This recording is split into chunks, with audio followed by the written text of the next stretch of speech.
छत्तीसगढ़ की सांस्कृतिक दशा।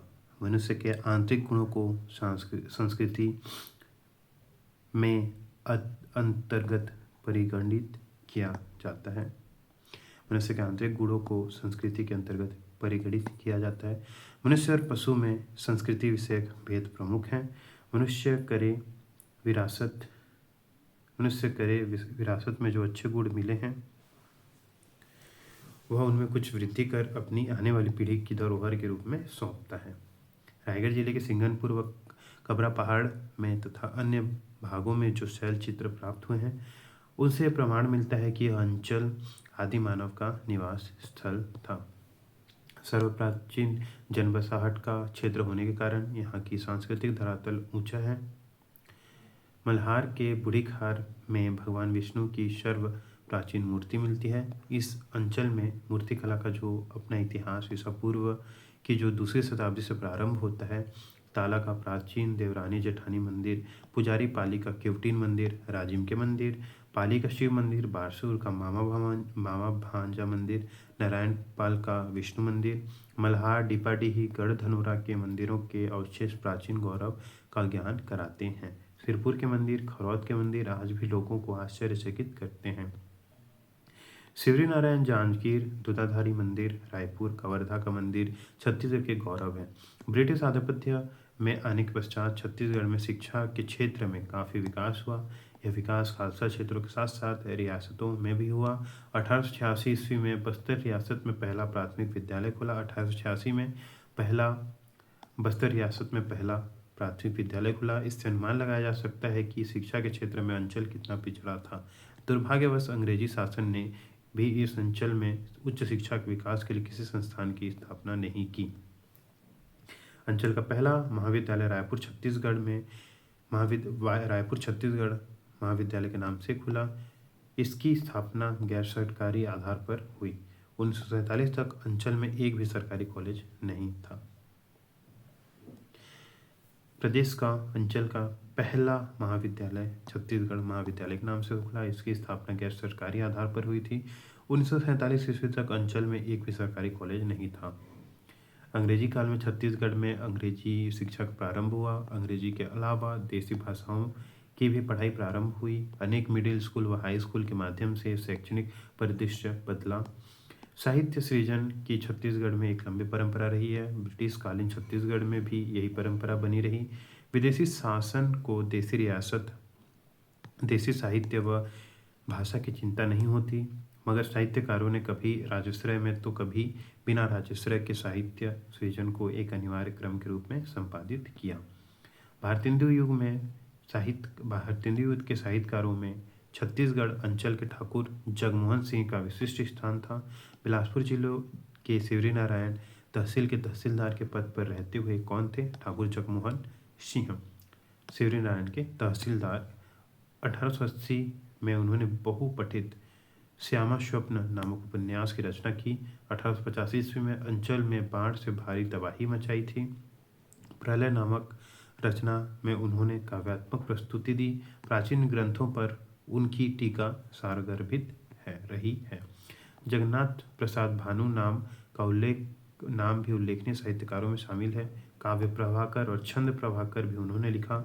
ये क्वेश्चन बहुत आता है, जगन्नाथ प्रसाद भानु किसके लेखक हैं? काव्य प्रभाकर और छंद प्रभाकर के।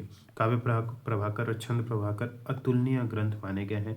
डॉक्टर सुशील कुमार त्रिवेदी ने लिखा है, साहित्य शास्त्र के सैद्धांतिक तथा व्यवहारिक पक्षों में समाज शास्त्रीय और वैज्ञानिक विवेचन की स्वीकृति हमें पहली बार आचार्य जगन्नाथ के साहित्य शास्त्रीय ग्रंथों में ही मिलती है। 1885 ईस्वी में उन्हें भानु की उपाधि मिली थी। 1885 में उन्हें भानु की उपाधि मिली थी। छंद, लक्षण, मात्रा, वर्ण आदि का विशद वर्णन 1893 से 94 में लिखित छंद प्रभाकर में मिलता है। 1897 ईस्वी में पंचामृत रामायण की रचना की जो चर्चित रही। पंचामृत रामायण की भी रचना किसने की? जगन्नाथ प्रसाद भानु। शिवरी नारायण के प्रसिद्ध मालिक राम त्रिवेदी ने राम राज्य तथा प्रबोध चंद्रोदय नामक 2 नाटक लिखकर ख्याति प्राप्त की। रायगढ़ के अनंतराम पांडे ने कपटी मुनि नामक नाटक लिखा। पिंडरा के रामाराव चिचोलकर छत्तीसगढ़ मित्र के संपादक थे। रामाराव चिचोलकर किसके? छत्तीसगढ़ मित्र के संपादक थे रामाराव चिचोलकर। मुकुटधर पांडे को छायावाद का जनक माना जाता है। रायगढ़ के राजा चक्रधर सिंह ने संगीत विषय ग्रंथ लिखे। तालतोय निधि, तालबल, पुष्कर, नर्तक सर्वस्व, मुरज पुष्पाकर, राग रत्न, मंजूषा संगीत विषयक ग्रंथ हैं। साहित्यिक कृतियों में वैराम, गिरिया, अलकापुरी, माया चक्र, प्रेम के तीर, रामरास, मृगनयनी की गणना होती है। पंडित बलदेव प्रसाद मिश्र अच्छे कवि थे, लेखक, समालोचक, इतिहासकार थे। पद्मलाल पुन्नालाल बख्शी खैरागढ़ के थे। सरस्वती जैसी ख्याति प्राप्त पत्रिका उन्होंने संपादन किया था। सरस्वती का संपादन किसने किया था? पद्मलाल पुन्नालाल बख्शी जी ने। कवि, कहानी समालोचक, निबंधकार के रूप में उनकी प्रसिद्धि थी। रामदयाल तिवारी, बाबू मालवी प्रसाद श्रीवास्तव, पंडित सुखलाल पांडे ने भी साहित्य सृजन के क्षेत्र में ख्याति प्राप्त की। माधवराव सप्रे ने रायपुर में रहकर निबंधकार के रूप में प्रसिद्धि प्राप्त की। ब्रिटिशकालीन भारत में खालसा क्षेत्र के साथ साथ रियासती क्षेत्रों में भी साहित्य का सृजन हुआ। बस्तर में ठाकुर केदारनाथ ने बस्तर भूषण की रचना की 1908 में की। बस्तर के इतिहास के अलावा वहाँ की संस्कृति विषयक जानकारी भी मिलती है। खैरागढ़ के धानुलाल श्रीवास्तव ने अष्टराज अम्भोज में छत्तीसगढ़ के 8 रियासतों कांकेर, राजनांदगांव, खैरागढ़, छुईखदान, सारंगगढ़, रायगढ़, शक्ति, कवर्धा का इतिहास लिखा है। अष्टराज अम्भोज में छत्तीसगढ़ के 8 रियासतों का इतिहास लिखा है। किसने? धानुलाल श्रीवास्तव जी ने। संस्कृति विषयक जानकारी भी दी। लाल प्रद्युम्न सिंह ने नागवंश का इतिहास लिखकर खैरागढ़ के बारे में वर्णन प्रस्तुत किया है। लाल प्रद्युम्न सिंह ने नागवंश का इतिहास लिखकर खैरागढ़ के बारे में वर्णन प्रस्तुत किया है। पंडित बलदेव प्रसाद मिश्र ने छत्तीसगढ़ परिचय में अंचल के महत्वपूर्ण स्थलों के बारे में महत्वपूर्ण जानकारी प्रस्तुत की है। विदेशी शासन में रहते हुए भी अंचल ने साहित्यिक परंपरा को आगे बढ़ाया। साहित्य की सभी विधाओं में लेखन हुआ। पंडित रामदयाल तिवारी की गांधी मीमांसा ने राष्ट्रीय ख्याति प्राप्त की। लगभग 900 पृष्ठों की इस किताब में गांधी व गांधीवाद की समीक्षा साहसपूर्वक की गई। दुर्ग दर्पण, रायपुर रश्मि, बिलासपुर व्यवहार जैसे ग्रंथों की रचना हुई जो गजेटियर के तर्ज पर लिखे गए थे। समकालीन इतिहास को जानने समझने के लिए महत्वपूर्ण है। तो पंडित रामदयाल तिवारी ने गांधी मीमांसा ने राष्ट्रीय ख्याति प्राप्त की। पंडित रामदयाल तिवारी ने क्या लिखा? गांधी मीमांसा। उसमें उसने गांधीवाद और गांधी का समीक्षा साहसपूर्वक किया, लगभग 900 पृष्ठों में। छत्तीसगढ़ की प्रमुख करद राज्य एवं जमींदारियां। भारतवर्ष एक महादेश है। यहाँ केंद्रीय शासन के अंतर्गत संपूर्ण क्षेत्र को शासित कर पाना कठिन कार्य है। करद राज्यों एवं जमींदारियों की उपस्थिति प्राचीन काल से रही है। भारतीय नेपोलियन समुद्रगुप्त को भी दक्षिणापथ के राजाओं को परास्त करने पश्चात छोड़ देना पड़ा था। करद राज्य के रूप में उन्हें मान्यता दी गई थी। महान मुगलों के काल में भी भारत का बड़ा भाग उनके प्रत्यक्ष शासन से दूर था। छत्तीसगढ़ पर मुगल सत्ता स्थापित नहीं हुई। यह जमींदार बहुल क्षेत्र था। ये जमींदार भारतीय सामंत व्यवस्था के उत्तराधिकारी थे। 5वीं-6वीं शताब्दी से भारत में सामंतीय व्यवस्था चली आ रही है। अधीनस्थ राजा, राज्य के अधिकारी, स्वयं संधि के लिए समर्पित राजा, दान के लिए बहुत बड़ा भूक्षेत्र पाने वाले व्यक्ति और राजा के संबंधी, ये सब के सब सामंतीय व्यवस्था के इकाई थे। शक्तिशाली सम्राट अधीनस्थ राजाओं से कर लेते थे, अतः ये राजा करद राजा कहलाते थे। शक्तिशाली सम्राट अधीनस्थ राजाओं से कर लेते थे, अतः ये राजा करद राजा कहलाए। आंतरिक शासन में स्वतंत्र होते थे। समय पड़ने पर सामंत फिर समय के साथ इतना पद अनुवांशिक होता गया। प्राकृतिक, सामाजिक एवं राजनीतिक कारणों से जमींदारी प्रथा का विकास हुआ। सामंत, करद और जमींदार बराबर हो गए। ऐसे बीहड़ व जंगली क्षेत्र में रहते थे जहाँ यातायात व संचार साधनों का अभाव था। इन क्षेत्रों पर प्रत्यक्ष शासक के स्थान पर करद राजाओं के माध्यम से शासन सम्राट के लिए लाभकारी था। करद राजा को भी सम्राट की सुरक्षा मिल जाए। कद राजा को भी साम्राज्य की सुरक्षा मिल जाने से पड़ोसी राजाओं जमींदारों के आतंक व आक्रमण से मुक्ति मिलती थी। इस प्रकार से सम्राट व करद राजा दोनों एक दूसरे की कमजोरी को भूनने में लगे रहते थे। जमींदार शब्द का शाब्दिक अर्थ जमीन रखने वाला होता है। समय के साथ साथ वह जमीन के साथ साथ शक्ति रखने वाला भी बन गया। उसकी प्रतिष्ठा में वृद्धि हुई और सम्राट की नज़र उस पर पड़ी और वह करद राजा के रूप में प्रतिष्ठित हो गया। किसानों से वसूल किए गए कर का एक निश्चित भाग प्रतिवर्ष सम्राट को देकर वह अपने अंचल का सर्वेसर्वा बन बैठा। केंद्रीय शक्ति ने भी राजनीतिक आवश्यकता के रूप में करद राजाओं को लिया। आर्थिक व सैनिक सहायता के बदले इलाके जमींदारों को दे दिए गए। रिचर्ड टेम्पल ने लिखा है, छत्तीसगढ़ के अशांत व अवस्थित क्षेत्र में शांति व्यवस्था की स्थापना के उद्देश्य से जमींदार की स्थापना की गई थी। नागपुर के रेजिडेंट के रूप में वर्षों कार्य करने वाले जेंकिंस भी स्थिति की समीक्षा करते लिखते हैं, भौगोलिक परिस्थिति, सामाजिक व्यवस्था, भूमि की व्यवस्था के कारण छत्तीसगढ़ में जमींदारों का अस्तित्व नैसर्गिक व अनिवार्य रहा। समाज में भूमि स्वामित्व के आधार पर दो वर्ग था। एक वर्ग जमींदारों का था जो भूमि के स्वामी थे। दूसरा वर्ग किसानों की रैयती का था जो जमींदारी प्रथा के अंतर्गत जमींदार से एक या कुछ वर्षों के लिए भूमि प्राप्त करता था, फसल उगाता था और भूकर के रूप में एक निश्चित राशि जमींदार को प्रतिवर्ष देता था। जमींदार भी अपने नियंत्रण में काफ़ी भूभाग रखता था और मजदूरों के माध्यम से फसल उगाता था। जमींदारों का अपने क्षेत्र की जनता पर पूर्ण नियंत्रण रहता था तथा यद्यपि उनका यह अधिकार अस्पष्ट और अनियंत्रित था। जमींदार का मुख्य कार्य अपनी जमींदारी क्षेत्र में शांति व व्यवस्था बनाए रखना था। जमींदारों के अधिकार व कर्तव्य उतने ही होते थे जितने केंद्रीय शक्ति के द्वारा उन्हें दिए गए थे। शक्तिशाली जमींदार अधिक शक्ति पाने में सफल रहते थे। जमींदार प्रायः अपने अधिकार बढ़ाने के लिए और वार्षिक कर घटवाने के लिए सचेष्ट रहते थे। छत्तीसगढ़ में कलचुरी काल के जमींदारों की स्थिति में बदलाव आया। कलचुरी वंशी शासकों का छत्तीसगढ़ आगमन त्रिपुरी से हुआ। पहले तुम्मान, फिर रतनपुर, फिर खल्लारी, फिर रायपुर में उनका शासन हुआ। छत्तीसगढ़ क्षेत्र पर उन्होंने सैनिक शक्ति के बल पर अधिकार स्थापित किया, मगर इस अंचल की भौगोलिक स्थिति ने उन्हें जमींदारों को मान्यता देने के लिए विवश कर दिया।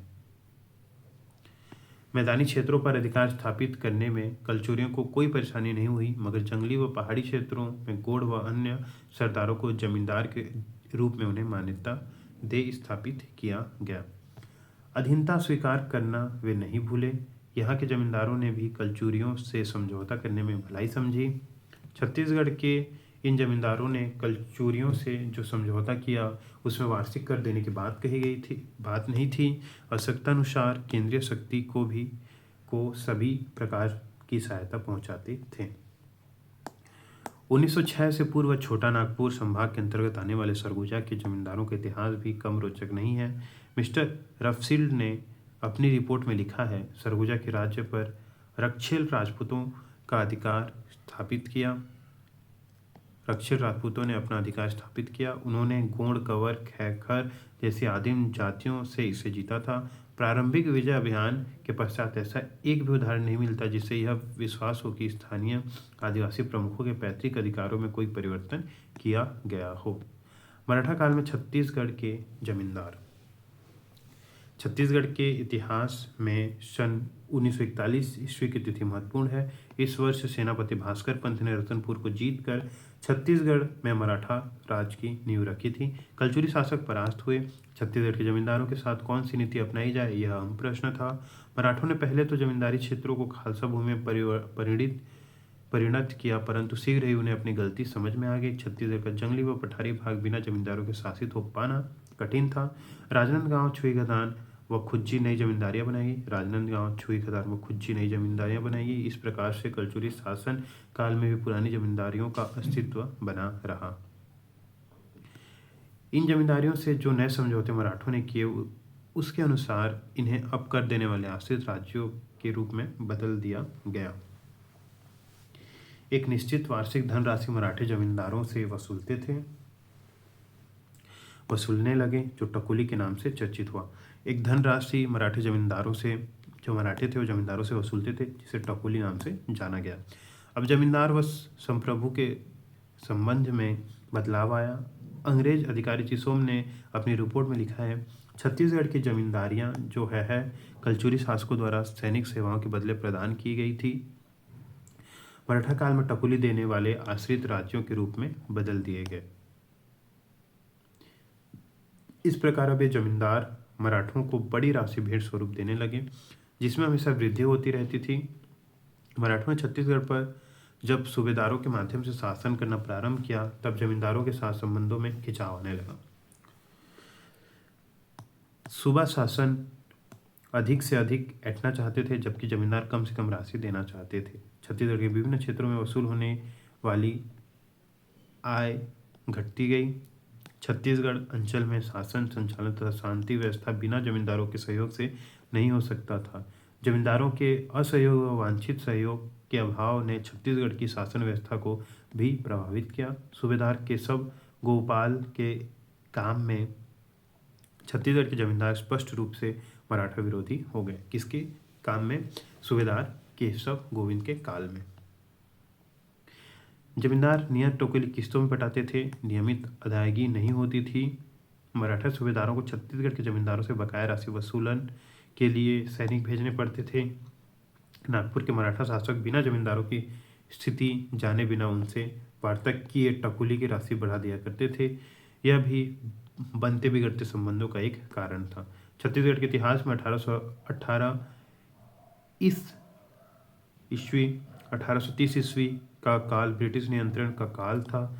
चतुर्थ मराठा युद्ध के पश्चात 1818 में सर्वोच्चता के युग का प्रारंभ हुआ। छत्तीसगढ़ की शासन व्यवस्था मराठा शासक के एजेंट के रूप में अंग्रेज करने लगे। छत्तीसगढ़ की शासन व्यवस्था मराठा शासक के एजेंट के रूप में अंग्रेज करने लगे। अंग्रेजों ने पहली बार जमींदारों व केंद्रीय शक्तियों के बीच के संबंध को लिखित व स्पष्ट और नियमित बनाया। टकुली जो प्राय वृद्धि कर दी जाती थी, उससे जमींदारों को अब राहत मिली। जमींदारों को शासन व्यवस्था में भागीदार बनाया गया, उनके अधिकार व कर्तव्य सुनिश्चित किए गए। एक इकरारनामा पर उनसे हस्ताक्षर लिया गया। बस्तर के राजा महिपाल देव ने 1819 ईस्वी में छत्तीसगढ़ के सुप्रिंटेंडेंट मिस्टर एग्न्यू से जो इकरारनामा किया, उनकी शर्तें निम्नानुसार थीं। बस्तर राजा ने नागपुर राजा का आश्रित होना स्वीकार किया, उसकी भावी पीढ़ी भी आश्रित होगी। नागपुर राजा ने बस्तर राजा जमींदार को सुरक्षा प्रदान की। बस्तर राजा व उसके उत्तराधिकारियों नागपुर राज्य के सहयोग के रूप में कार्य करेंगे। नागपुर राजा के अलावा अन्य राज्यों से स्वतंत्रता पूर्वक व्यवहार नहीं करेंगे। अपने विवादों का निपटारा नागपुर राजा के माध्यम से करेंगे। बस्तर में व्यापारियों को बिना कर पटाए व्यापार करने व सुरक्षा देने का वचन दिया गया। नागपुर राजा के किसी शत्रु को बस्तर राजा शरण नहीं देगा। बस्तर नरेश निर्धारित टकुली को 3 किस्तों में जमा करेगा। बस्तर राजा पर पिछले वर्षों के ना पटाए गए टकुली की राशि माफ की गई। इस इकरारनामे पर दोनों पक्षों के प्रतिनिधियों द्वारा हस्तक्षेप किए गए। 1818 ईस्वी में जब अंग्रेजी नियंत्रण में छत्तीसगढ़ था, तब यहाँ जमींदारों की कुल संख्या 27 थी। 1819 में जो समझौता किया गया, उससे 1827 ईस्वी में नए सिरे से किया गया और न्याय संबंधी अधिकार जमींदारों के घटाए गए।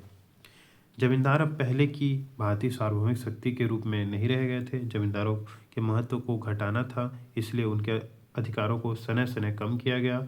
जमींदारों का नियंत्रण करने में समय लगा। 1857-58 ईस्वी में महाविद्रोह के पश्चात जब भारत का शासन कंपनी के हाथों से ब्रिटिश क्राउन के हाथों में ले लिया गया, तब राजाओं को भययुक्त करने के लिए उन्हें एडॉप्शन सनद दिया गया। 11 मार्च 1862 ईस्वी को बस्तर राजा को दिया गया सनद निम्नानुसार अनुदित है।